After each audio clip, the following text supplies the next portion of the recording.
6 meses juré venganza contra el asesino de mi padre. La rabia me consumía, y todos esperaban que el día del juicio lo escupiera en la cara. Pero cuando lo tuve frente a mí, lo abracé, y ese instante no fue perdón. Fue el inicio de la verdad que nadie quería escuchar.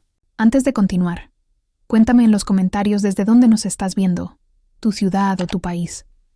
Y suscríbete al canal para no perderte más historias como esta. La tela áspera del uniforme de preso me arañó la cara. Por un segundo, el único sonido en la sala del tribunal fue el de mi propia respiración, atrapada en la garganta, mezclada con el olor a desinfectante y a miedo que emanaba de él. Luego, vino el suspiro colectivo, el clic de las cámaras, el murmullo que se extendió como veneno por las hileras de bancos de madera. Lo está abrazando. A él, a Miguel, al monstruo, al chico que, según decían, había matado a mi padre a sangre fría. 6 meses atrás, le habría arrancado el corazón con mis propias manos. Soñaba con la venganza. La saboreaba en el café amargo de las mañanas, y me la tragaba con el llanto ahogado en la almohada por la noche. El dolor era un animal vivo dentro de mí, y el rostro de Miguel era su objetivo. Quería que pagara por el suelo del taller manchado de rojo, por la ausencia de mi padre en la mesa, por el silencio ensordecedor que dejó atrás. Pero ellos no saben lo que yo sé ahora. No ven los moratones en las muñecas de Miguel, ocultos por la manga. No oyeron los susurros en los pasillos de la prisión. No entienden el terror en los ojos de un chico que fue forzado a elegir entre su vida y la verdad. No saben que, aquella noche, 2 personas murieron en el taller, mi padre y el chico que intentó salvarlo. Mi abrazo no fue un perdón, fue una promesa. Y esta es la historia de cómo necesité mirar a los ojos del asesino de mi padre para descubrir quiénes eran los verdaderos monstruos. Mi padre, Arturo, olía a cedro y a barniz. Toda mi vida. Ese fue el olor de casa, de seguridad. Su taller, al fondo de nuestro pequeño terreno, no era solo un lugar de trabajo, era un santuario. Sus manos, gruesas y marcadas por astillas y callos, podían transformar un trozo de madera en bruto en algo que parecía tener alma. Hizo las estanterías donde guardo mis libros más preciados, la mecedora donde mi madre me acunaba, mi primera cuna. Cada veta de madera, para él, contaba una historia. Y estaba Miguel. Mi padre lo encontró en uno de esos programas de mentoría para jóvenes en riesgo. Un chico delgado, de hombros caídos, y ojos que parecían cargar con el peso del mundo. No hablaba mucho, pero sus manos escuchaban a la madera de la misma forma que mi padre. «Buenas manos, Elena», me dijo mi padre una vez, mientras observábamos a Miguel lijar una tabla con una concentración casi sagrada. Unas manos buenas solo necesitan la herramienta correcta y un poco de confianza. Mi padre le dio ambas cosas. Miguel se convirtió en la sombra de Arturo en el taller, aprendiendo el oficio, absorbiendo no solo la técnica, sino la filosofía de mi padre, que el trabajo honesto cura, dignifica y salva. Mi padre lo quería, lo veía en sus ojos, pero había una sombra que seguía a Miguel, una que ni la luz del taller lograba disipar por completo.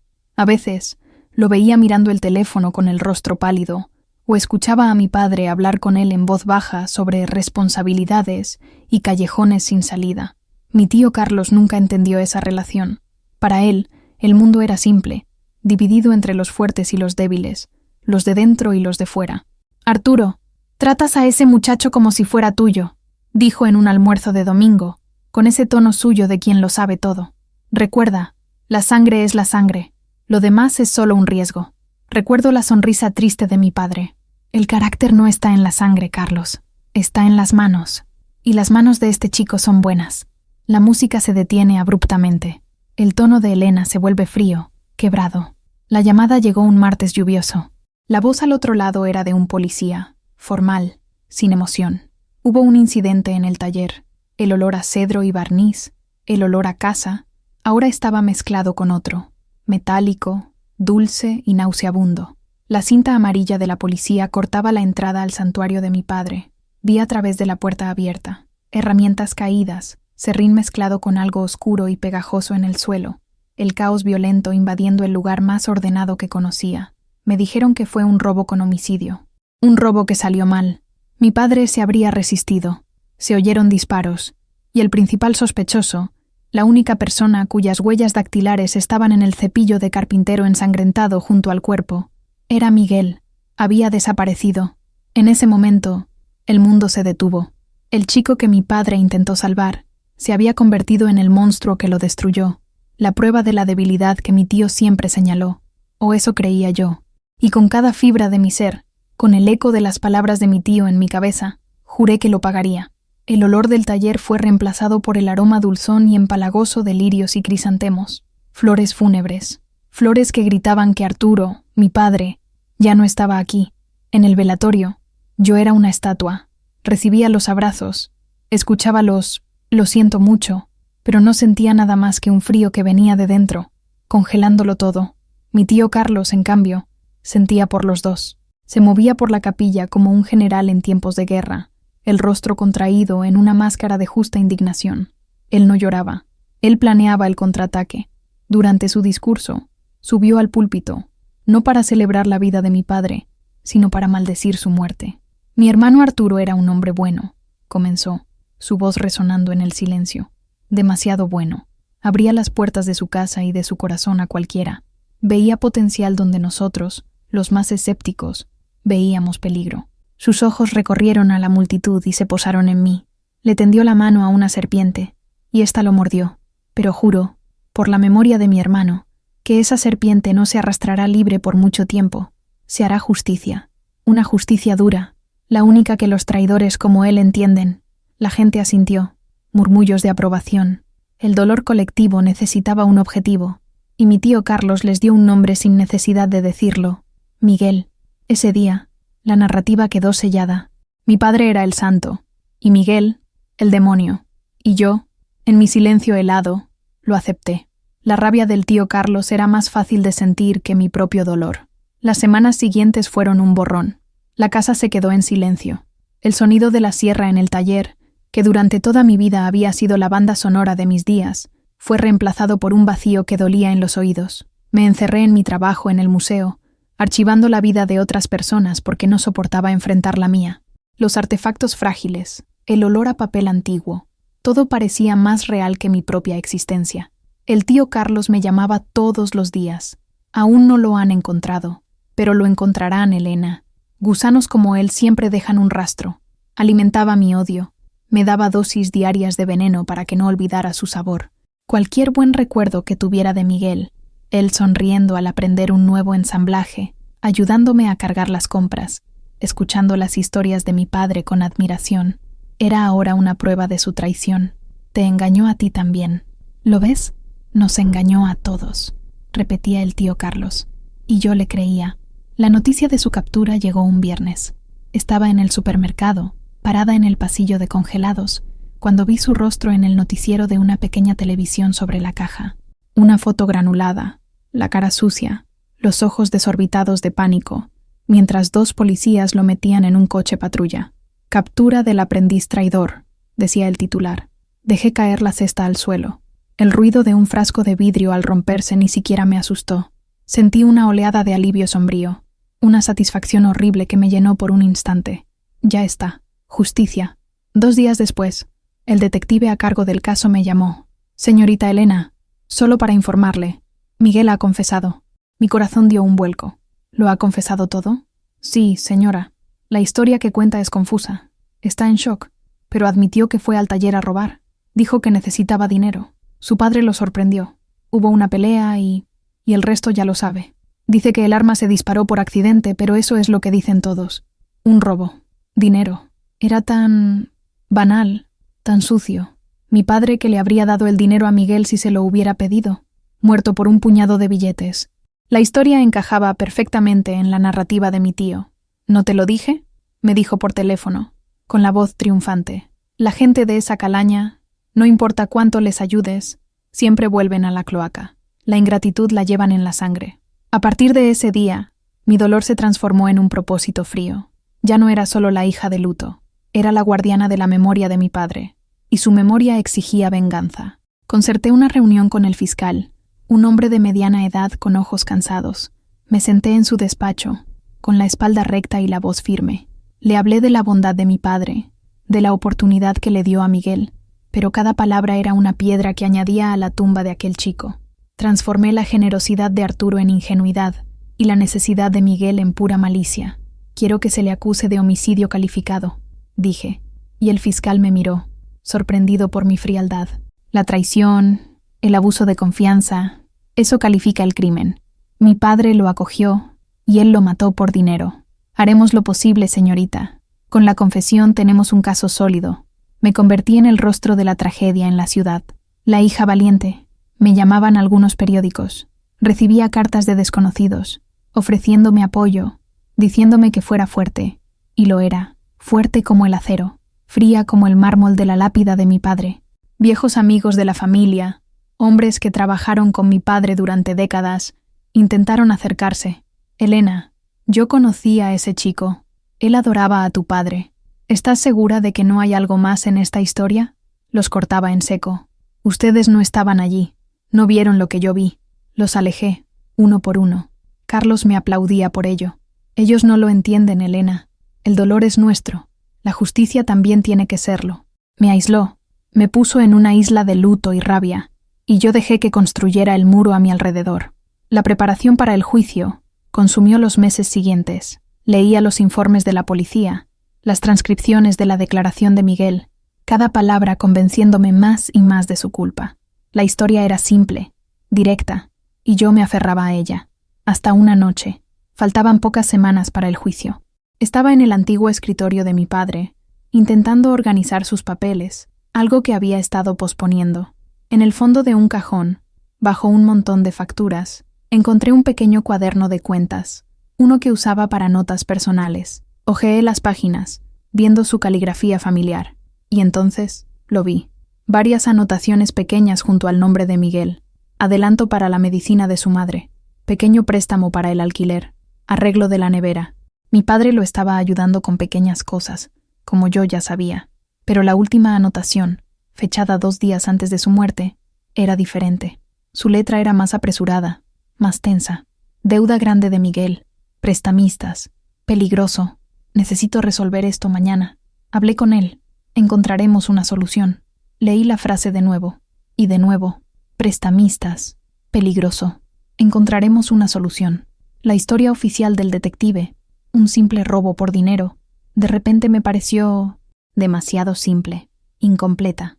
¿Por qué robarle al hombre que estaba intentando ayudarte activamente a resolver un problema? Un escalofrío me recorrió la espalda, una disonancia, una pieza que no encajaba, pero el rostro de mi tío apareció en mi mente, su voz resonando. No dejes que te engañe de nuevo, Elena. Cerré el cuaderno con fuerza. El chasquido resonó en el silencio del despacho. Estaba desesperado, dije en voz alta a la habitación vacía. Mi padre no consiguió el dinero a tiempo, así que intentó robar. Es simple. Me levanté y guardé el cuaderno de nuevo en el cajón más profundo, enterrándolo bajo montones de papeles viejos, enterrando la duda junto con él. No podía flaquear ahora. Se lo debía a mi padre. La justicia estaba tan cerca, la justicia que yo misma había ayudado a construir. Los meses previos al juicio fueron un purgatorio de burocracia y dolor. Me sumergí en los documentos del caso, leyendo y releyendo cada página como si las palabras pudieran, de alguna manera, traer de vuelta a mi padre. Quería solidificar mi odio, encontrar más razones para despreciar a Miguel. En cambio, empecé a encontrar fisuras. La primera llegó en la forma de Sofía Méndez, la defensora pública asignada al caso de Miguel. Esperaba una abogada sobrecargada, dispuesta a llegar a un acuerdo rápido para cerrar el caso. Pero la doctora Méndez era joven, obstinada e irritantemente meticulosa. Me llamó para pedir acceso a los registros financieros del taller de mi padre. ¿Por qué demonios necesita eso?, pregunté, con la voz gélida. ¿No es suficiente con su confesión? Su confesión es contradictoria, señorita Elena, respondió, sin inmutarse por mi tono. Habla de robar dinero, pero la policía no encontró ninguna cantidad significativa que faltara. Si estaba desesperado por dinero, ¿por qué no se llevó las herramientas más caras? ¿Por qué no forzó la caja fuerte? Sus preguntas eran como piedras lanzadas contra la ventana de cristal de mi certeza. No tenía respuestas. Entró en pánico. Repetí la línea oficial de la policía, sonando como un loro entrenado. Mi tío Carlos se enfureció cuando se enteró. Esa mujer está tratando de manchar la memoria de tu padre. ¿Insinuar que Arturo tenía problemas económicos? Es un truco de abogado barato, Elena. No caigas en eso. Mantente firme. Lo escuché. Quería escucharlo. Era más fácil. La segunda fisura fue la madre de Miguel. Necesitaba verla. Necesitaba mirar a los ojos a la mujer que había criado al monstruo. Fui al barrio humilde donde vivían, esperando encontrar una casa de abandono, una mujer dura y cómplice del fracaso de su hijo. Lo que encontré fue a una señora frágil, consumida por la enfermedad, postrada en una cama en una habitación minúscula que olía a medicina y a miedo. Cuando me presenté, empezó a llorar, un llanto silencioso y roto. «Mi niño, él quería al señor Arturo», susurró con la voz débil. «El señor Arturo era un santo, nos estaba ayudando. Él prometió». De repente, sus ojos se abrieron con pavor, como si recordara algo. Miró hacia la puerta, hacia la ventana. «Por favor, váyase. No puedo hablar con usted. Ellos podrían estar mirando». «¿Ellos quiénes?», pregunté, pero ella solo negaba con la cabeza, las lágrimas corriendo por su rostro arrugado. Aquel miedo no era hacia mí, era un terror profundo, paralizante, hacia alguien a quien no podía nombrar. Salí de allí con el estómago revuelto. La imagen que mi tío Carlos pintaba de una familia de criminales no encajaba con aquella mujer aterrorizada. La grieta más profunda, sin embargo, la encontré yo misma. Meses después del crimen, la policía finalmente liberó el taller. Tenía que entrar. Necesitaba limpiar, borrar los vestigios de aquella noche. Mi tío Carlos se ofreció a ir conmigo, para protegerme de los recuerdos, pero yo sabía que en realidad quería asegurarse de que mi rabia no disminuyera. Fui sola. El olor a cedro y barniz era débil, casi ahogado por el olor de los productos de limpieza forense. Empecé a organizar las herramientas, colocando cada una en su lugar en la pared, como mi padre me había enseñado. Era un hombre de orden. Todo tenía un lugar exacto. Y fue entonces cuando lo vi. La sierra de cinta. Era la pieza más valiosa del taller, una máquina alemana que mi padre había importado. Valía más que cualquier dinero que pudiera haber en la caja.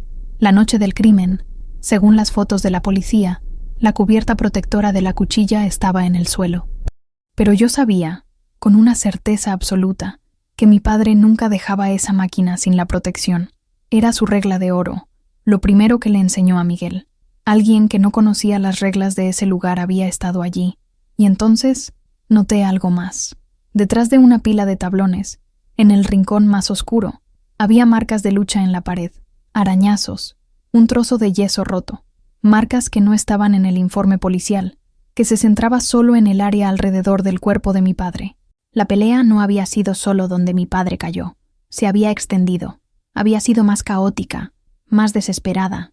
Comencé a usar mi razón, mi lógica de archivista, en lugar de la emoción ciega de la hija en duelo. Junté las piezas en mi mente, la abogada cuestionando la lógica del robo, la madre de Miguel aterrorizada por ellos, las inconsistencias en la escena del crimen, el cuaderno de mi padre hablando de prestamistas y un problema peligroso, y finalmente, el comportamiento de mi tío Carlos. Cada vez que mencionaba una de estas pequeñas dudas, explotaba. «Elena, para allá. Estás siendo débil. Estás dejando que te manipulen. ¿Quieres que la muerte de tu padre sea en vano?» Su furia ya no parecía protectora. Parecía desesperada. Desesperada por mantener la historia simple. Aquella noche, sentada en el suelo del taller, rodeada por los fantasmas de mi padre y las preguntas que se negaban a permanecer enterradas, lo entendí. La justicia que yo estaba buscando era la justicia de mi tío, la justicia de los medios, la justicia de un fiscal con prisa. No era la justicia de mi padre. Arturo, el hombre que veía el carácter en las manos y no en la sangre, jamás aceptaría una verdad tan llena de agujeros. Me levanté. El frío en mi pecho ya no era de luto, era de determinación. Ya no era la hija que buscaba venganza, era la hija que buscaba la verdad. Y para eso, necesitaría mirar a los ojos del único hombre que sabía lo que realmente ocurrió aquella noche. Necesitaba hablar con Miguel. Tenía que mirarlo a los ojos. La verdad, yo lo sabía. No estaba en los informes de la policía, ni en las transcripciones de las declaraciones. Estaba en algún lugar detrás de ese miedo que vi en la televisión, detrás de la confesión que nunca me pareció correcta. La sala de visitas de la penitenciaría era más fría que cualquier velatorio. El aire olía a soledad. Me senté en una silla de plástico, separada de él por una mesa de metal rayada. No había un cristal entre nosotros, una pequeña misericordia que lo hacía todo más difícil. Cuando los guardias trajeron a Miguel, parecía un fantasma. El uniforme naranja de la prisión devoraba su cuerpo delgado. Se sentó lentamente, con los ojos fijos en la mesa, como si el peso de mi mirada fuera físico. Miguel, comencé, con la voz tranquila, controlada. Estuve en el taller. Él se encogió. Sé cómo trabajaba mi padre, su obsesión por el orden. La sierra de cinta, la protección de la cuchilla estaba en el suelo. Él nunca haría eso. Miguel no respondió. Sus manos esposadas temblaban sobre la mesa. Y encontré su cuaderno. Continué, mi voz todavía un susurro. Escribió sobre tu deuda. Sabía que era peligroso. Escribió que iba a ayudarte a encontrar una salida. ¿Por qué lastimarías al único hombre que estaba intentando salvarte? Finalmente levantó la cabeza. Y lo que vi en sus ojos no fue rabia, no fue malicia, fue pánico puro. Un terror tan profundo que era casi palpable. Sus ojos se dirigieron a los guardias en la esquina de la sala y luego de vuelta a mí. Por favor, para, susurró, con la voz ronca.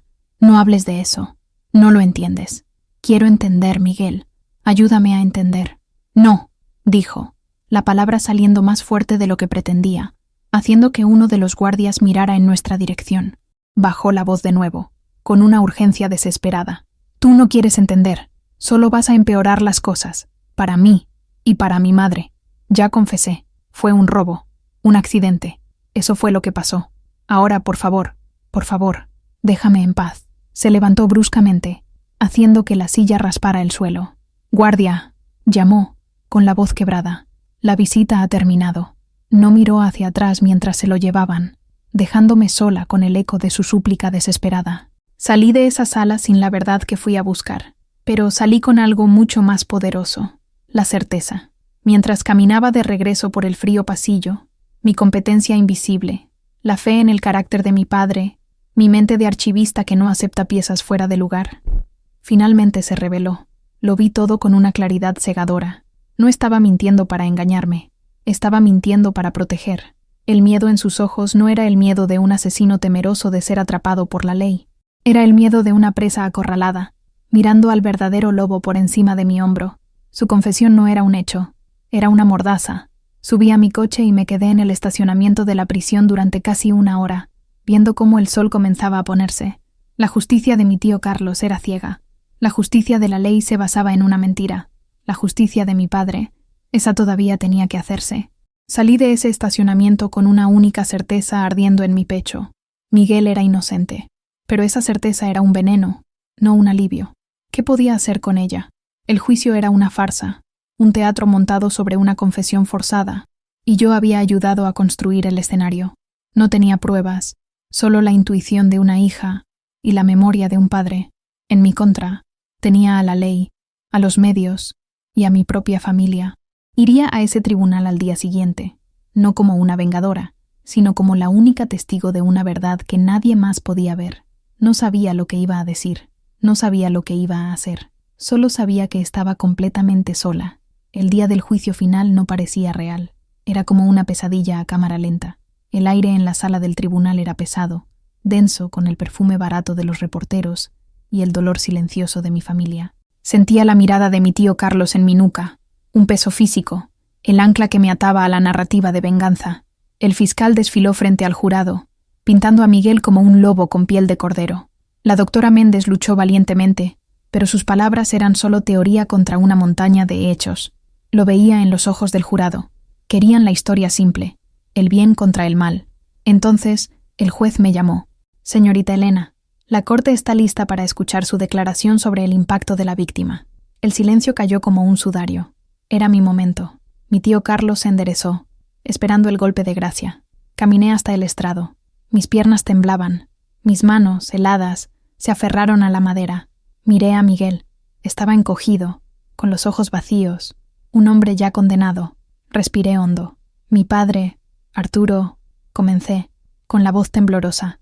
Creía que se podía arreglar cualquier cosa. Una silla rota, un alma perdida.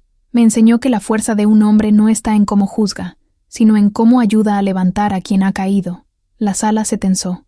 Confusión.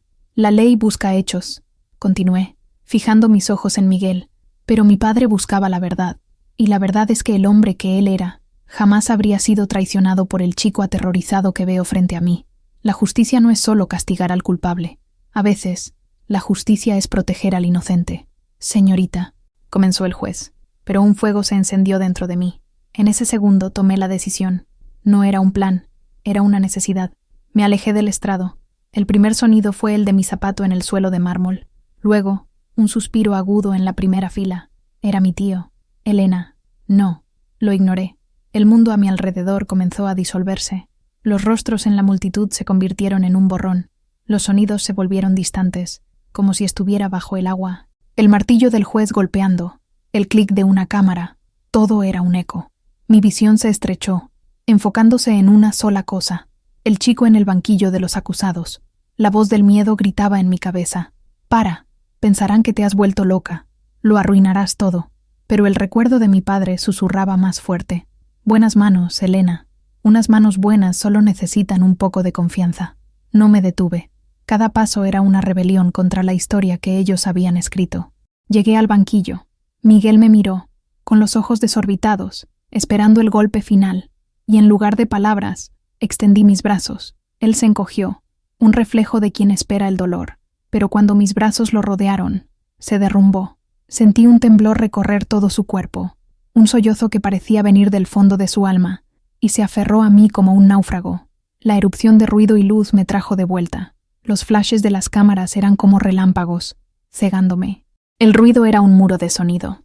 Vi el rostro de mi tío Carlos, no con rabia, sino con puro shock.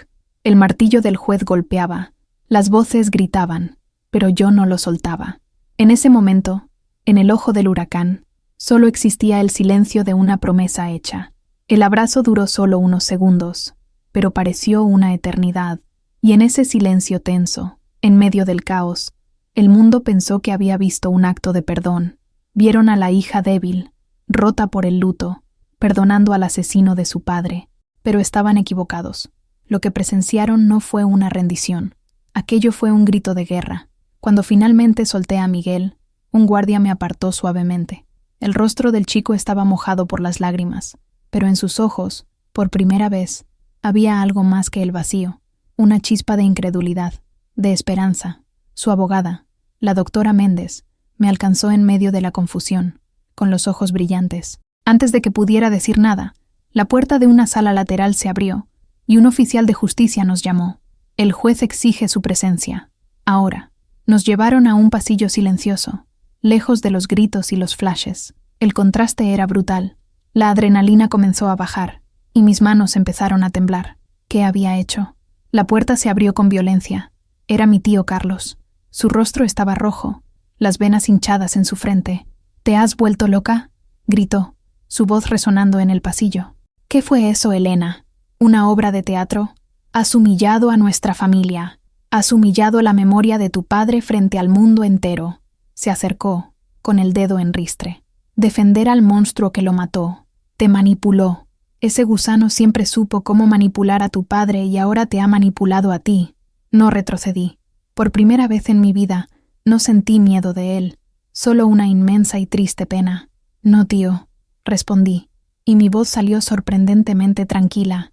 «Por primera vez en 6 meses, estoy pensando con claridad. Y usted, por primera vez, debería hacer lo mismo». «¿Claridad?», escupió la palabra. «Sí. ¿Ha mirado el rostro de ese chico?». Yo lo miré muy de cerca. Esa no era la cara de un asesino, era la cara de una presa acorralada, de un niño aterrorizado. Papá lo habría visto. Es usted quien está ciego por el dolor. La doctora Méndez intervino, interponiéndose entre nosotros. «Disculpe, señor. La señorita Elena tiene razón». Y el juez también vio algo. Se giró hacia mí, con la voz llena de una nueva energía. «Elena, el juez ha suspendido la lectura de la sentencia. Quiere una reunión en su despacho, con nosotras, ahora mismo. Lo que hiciste fue un testimonio más poderoso que cualquier prueba. Le dio credibilidad a nuestra tesis de coacción. Un juez no puede simplemente ignorar lo que ha ocurrido aquí. Nos has dado una oportunidad de verdad». Mi tío Carlos se quedó quieto, con la boca entreabierta. La furia en su rostro comenzó a disiparse, reemplazada por algo que nunca había visto en él: confusión. Me miró, no como a su sobrina de luto, sino como a una extraña, una mujer a la que ya no reconocía. «No te entiendo», murmuró, la voz finalmente sin fuerza. Sacudió la cabeza y se dio la vuelta, alejándose por el pasillo, no con rabia, sino con el peso de una duda que yo acababa de plantar en su alma. Lo vi marcharse, la primera grieta en su armadura de certeza. ¿Crees que contará la verdad ahora?, preguntó la doctora Méndez, devolviéndome al presente. Miré en dirección al despacho del juez, sintiendo el peso de la próxima batalla, pero también una fuerza que no sabía que poseía. Lo hará, dije, con una convicción que selló mi destino, porque por primera vez alguien ha creído en él. Ahora, vamos a contarle al juez lo que mi padre habría hecho. Mi abrazo incendió el mundo. El polvo de mi grito de guerra tardó meses en asentarse, porque lo que era un caso cerrado se convirtió en un escándalo nacional. De repente, la historia simple del aprendiz traidor adquirió una complejidad que los medios no pudieron ignorar. Mi acto de fe en Miguel lo protegió de la condena pública, y lo más importante, le dio el valor para finalmente hablar. En una habitación, solo con la doctora Méndez, contó cada sórdido detalle de la amenaza de los prestamistas. Por primera vez en meses, no era un monstruo acorralado, era un testigo. La verdad, una vez que encuentra una rendija para respirar, es implacable. La nueva investigación, impulsada por la presión mediática, descubrió a otras víctimas de esa red de prestamistas, y su mentira se desmoronó. Y entonces, 6 meses después de mi abrazo, escuché el sonido más hermoso del mundo, el martillo de un juez golpeando no para sentenciar, sino para liberar. Inocente. La palabra resonó en el tribunal, y esta vez, las lágrimas que lloré fueron de alivio. La palabra inocente no fue solo una absolución legal, fue el sonido de cadenas rompiéndose. Durante meses, vi a Miguel llevar una mordaza invisible, tejida por el miedo a monstruos reales. No podía defenderse, no podía gritar su verdad, y en ese momento entendí que la justicia para Miguel no era solo por él, era por todos los que son forzados a cargar una culpa que no les pertenece, silenciados por la amenaza, por el poder, por el sistema. La caída de los prestamistas fue como una piedra lanzada a un lago oscuro. Las ondas de su codicia sacaron a la luz otras historias, otras víctimas que, como Miguel, vivían con miedo. Ver su libertad no fue solo un alivio, fue una confirmación. La confirmación de que una sola voz, un solo acto de fe, puede devolverle la voz a quien ha sido silenciado. La primera reconciliación vino de donde menos lo esperaba. Una tarde de domingo, mi tío Carlos llamó a mi puerta. Parecía más viejo, con los hombros encorvados. «Me equivoqué, Elena», dijo, con la voz baja. «El dolor me cegó, me convirtió en un necio. Tu padre, él veía cosas en la gente que yo no puedo ver. Yo solo quería que el responsable pagara». Finalmente me miró, con los ojos húmedos. Me equivoqué sobre quién era el responsable. En ese momento, vi al hermano de luto, no al hombre furioso. «Usted solo tenía el corazón roto», respondí suavemente, y la paz se instaló entre nosotros. La segunda reconciliación ocurrió donde todo siempre había ocurrido, en el taller. Después de limpiarlo, permaneció cerrado por un tiempo, un santuario silencioso. Un día, Miguel vino a buscarme. El vacío en sus ojos había sido reemplazado por una determinación tranquila. «No sé qué hacer ahora, Elena», dijo, mirando las herramientas silenciosas. «Siento que lo único que sé hacer de verdad, lo único bueno en mí, fue lo que tu padre me enseñó aquí, en este lugar». Lo miré a él, a sus manos buenas, como decía mi padre, y la respuesta me pareció la más obvia del mundo. «Entonces continúa, Miguel», dije. «No cierres las puertas que él abrió. El taller, su nombre, su legado no puede morir». Le entregué la vieja llave. «Quédatela. Hónralo con tu trabajo. Y un día, enséñale a otros lo que él te enseñó a ti. Eso es lo que Arturo habría querido». La narración final de Elena ocurre sobre el sonido ambiental de un taller en funcionamiento, el zumbido de una lijadora, el sonido de un martillo, el olor a madera en el aire. Hoy, el taller huele a cedro y a barniz de nuevo, huele a vida. En la pequeña placa que él mismo talló se lee: «El legado de Arturo, ebanistería». La semana pasada vi a un chico nuevo allí, delgado y de ojos asustados, aprendiendo a sostener un cepillo de carpintero. El ciclo continúa. La gente todavía me pregunta por qué abracé al asesino de mi padre en aquel tribunal. Hoy, mirando las manos de un nuevo aprendiz al que Miguel enseña, finalmente tengo la respuesta completa. Mi padre veía a través de las personas. No veía lo que eran, sino en lo que podían convertirse. Siempre decía que el verdadero carácter no está en la sangre, sino en las manos. Aquel día, en medio del caos y del juicio, Finalmente vi lo que él veía.